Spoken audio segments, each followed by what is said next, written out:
Hello. We're doing the Divine Code reading for June 28th. That's pages 41 and 42. It follows that even with acceptance of the Mosaic origin of the Torah, the written Torah text before us is altogether incomprehensible. On the other hand, as the Torah has always been the primary text for knowing and practicing God's teachings and commandments from the very days of its composition, it is clear that the Jewish people must have been informed from the onset as to how to read it, the meanings of its statements, and the definitions of its precepts. How so? So yeah, the Bible, it's not sufficient what's written in the Bible to understand what's being said. And the text tends to be very concise, without a lot of detail as to how the ideas function. By the oral tradition, the tradition was revealed to Moses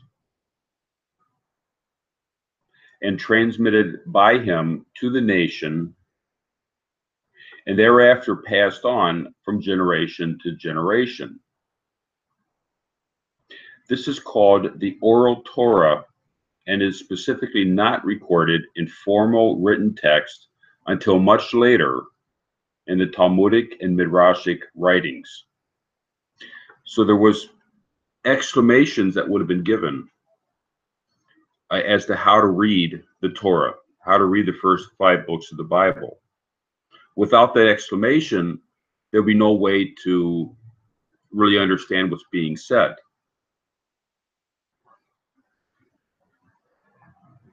So this exclamation was given at the time of the giving of Torah, and it was transmitted through the schools,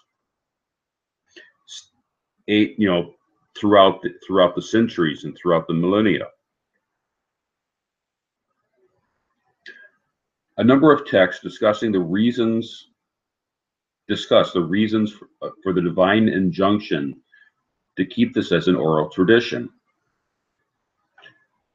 such as Midrash Takuma Kitise, Midrash Shemot Rabbah, Rambam Guide to the Perplexed,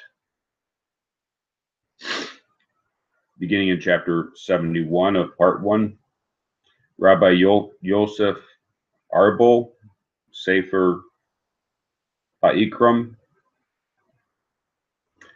Rabbi Yehuda Low in Tiferet Yisrael. The historic change of eventually committing the oral Torah to writing, that's the Talmud, was necessitated by the dramatic deterioration of social conditions after the destruction of the Second Temple and the dispersion of Israel. You can see that in Tractate Truma.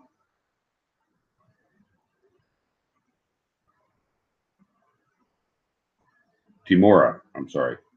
It became difficult for the Torah scholars to concentrate and rely on memory and transmission alone. And there was a serious threat to the tradition, that the tradition would be distorted and forgotten. The number of disciples kept diminishing.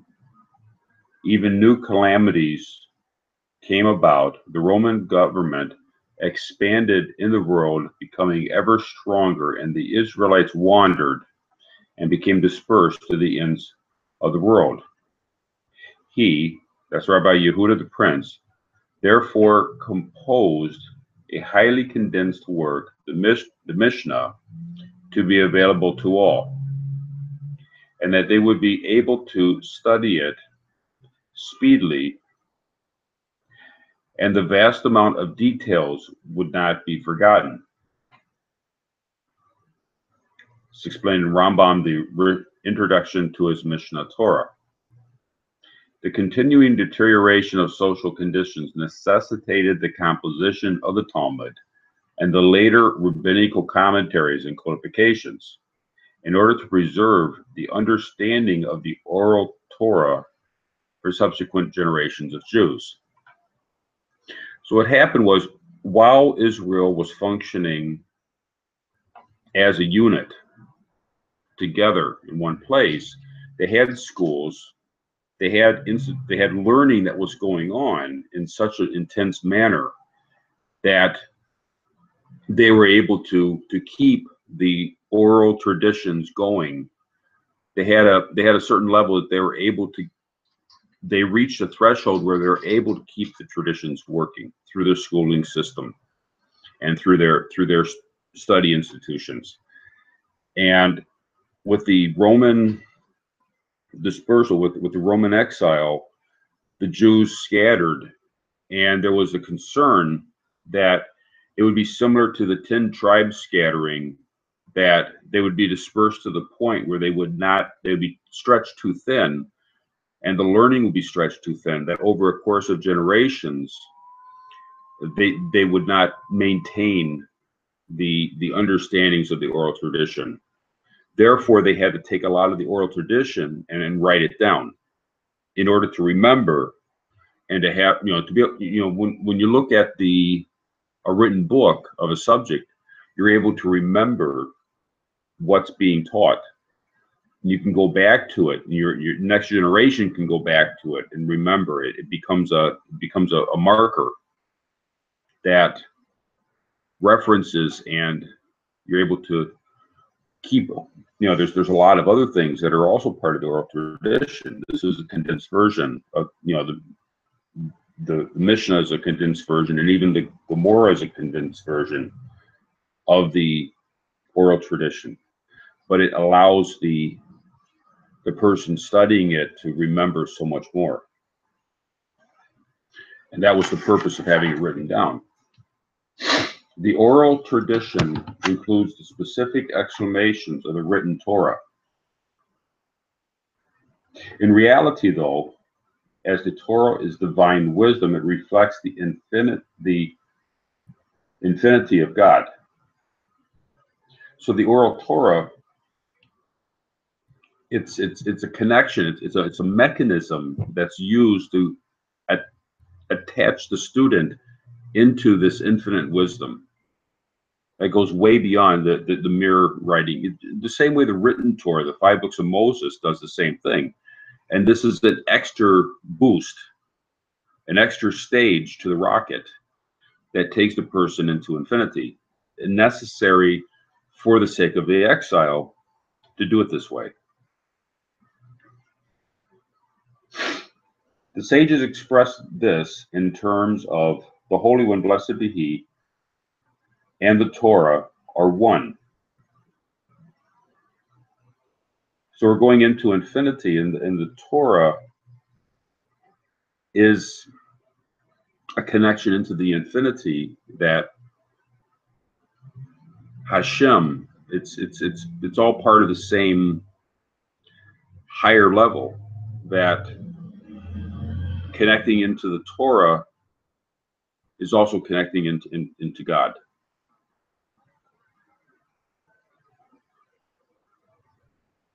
See Zohar, Part 1, 24a, and the Zohar, Part 2, 90b. In the sense that inasmuch as you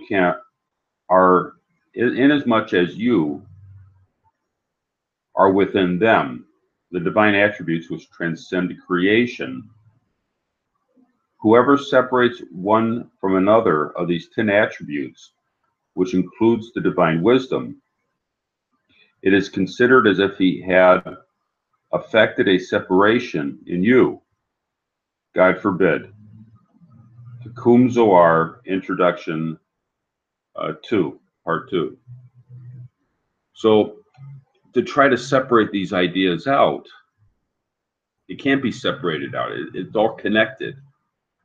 The attributes of Hashem, the Torah, It's all connected, and it can't be.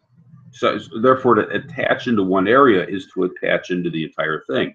Therefore, to learn the Mishnah and Gemara attaches the person into the wisdom of Torah, which is connected with Hashem.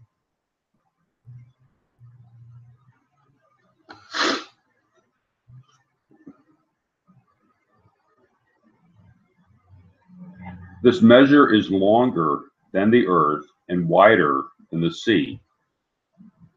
That's out of Job 11:9. Its teachings and meanings are innumerable, ranging from the traditional simple meaning of the actual text to the most profound mystical insight. Thus, we speak of 4 dimensions of traditional meaning in the Torah: the simple meaning of the text, the allusions, the hermeneutical interpretations, and the mystical meanings. These 4 levels are summarized in the Hebrew acronym Pardis, literally orchard or garden. In context of the Talmudic passage in Tractate Chadiyah 14b, of the 4 who entered the Pardis, Caesar Kaddish Tekumen 107c and 102b, Zohar Part 1 26b and Part 3 110a and 202a, Ramban, Introduction to his commentary on the Torah. See Rabbi Emmanuel Choquet's The Mystical Tradition, page 3638 and 119, I believe that's at the footnote.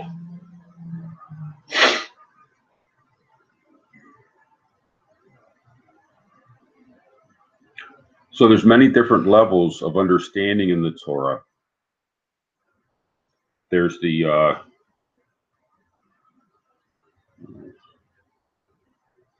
basic meaning of the text. The literal, when you read it, what does it actually say? That's the first part. The hints, the allusions, when you read the text, there's things that are like, what is it saying? And there's little tidbits here and there scattered throughout it.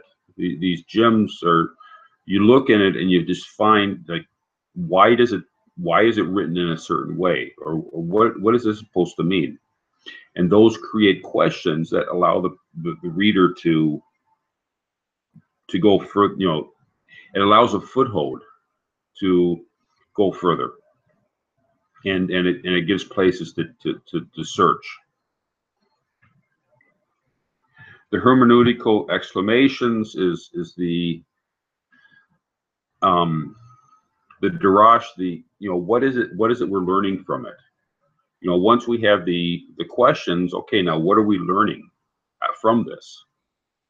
And then the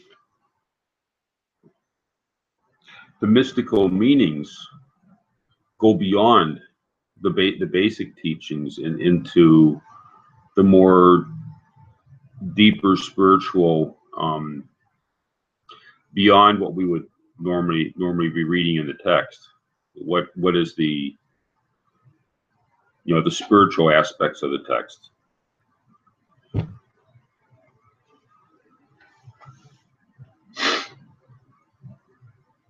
Then there's a further stage to the study, which is the Hasidus of the study, that wraps everything together into one way. It just takes all these different stages and just kind of brings it together, coalesces it into something that goes even beyond the regular spiritual mystical aspects. It just puts everything together into one vision.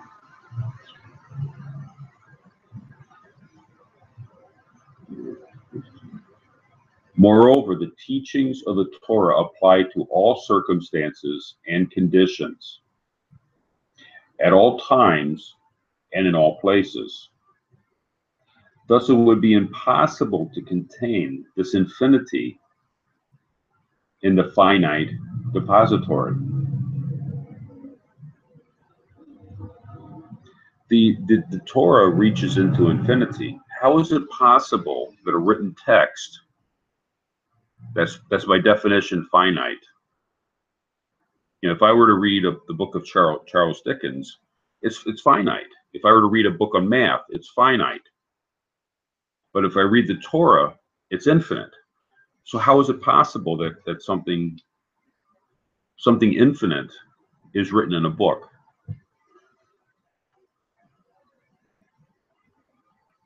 To this end, the Almighty revealed to Moses a set of rules for valid hermeneutical interpretation, to draw legitimate conclusions from the established principles.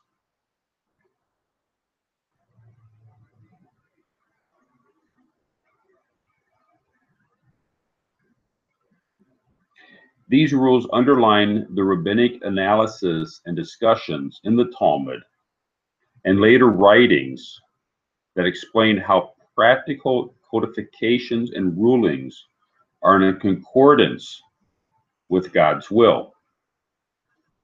And there's actually a variety of these hermeneutical methodologies that are given. The most well known is the hermeneutical explanations that are given at the beginning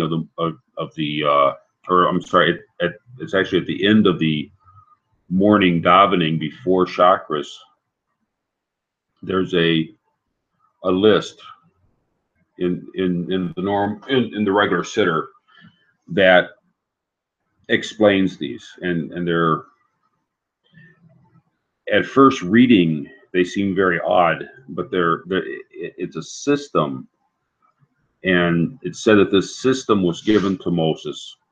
You know, there was a whole question as to whether or not Moses, in the 40 days he was up on the mountain, was given the entire library of Jewish wisdom, which would extend.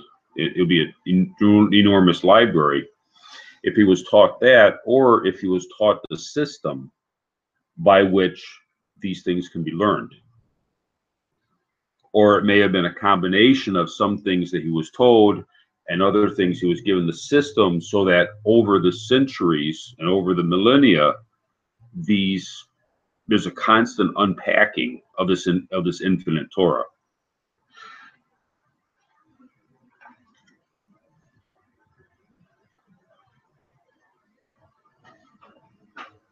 The Talmud recalls an incisive antidote to illustrate the significance and centrality of the tradition known as the Oral Torah. A Gentile came to the famous sage Hillel and stipulated he would believe only in the written Torah, rejecting a priori the Oral Torah. Hillel patiently accepted the challenge and started teaching him the letters of the Hebrew alphabet. This is an Aleph, this is a Beit, this is a Gimel, and this is a Dalet, and so forth. The following day, he taught him the letters in reversed order. The Gentile protested, "This is not what you taught me yesterday." Hillel responded, "Obviously, you must rely on me to know the truth. So too, you must rely on me with respect to the Oral Torah." So even the very basic understanding of the letters, not to speak of what the words mean, requires an oral tradition that explains it. Without the oral tradition, it would be impossible to learn anything. Even Charles Dickens would be impossible to learn without some kind of oral tradition as to how society was operating in Victorian England. Well, the same concept is that in order to understand what's going on in the Torah, we need the background information, and we must rely upon this background information, because otherwise, with different background information, we're gonna learn it totally differently. So in order to understand what the truth is, we have to attach ourselves to a reliable background information. That's the oral Torah. Thank you.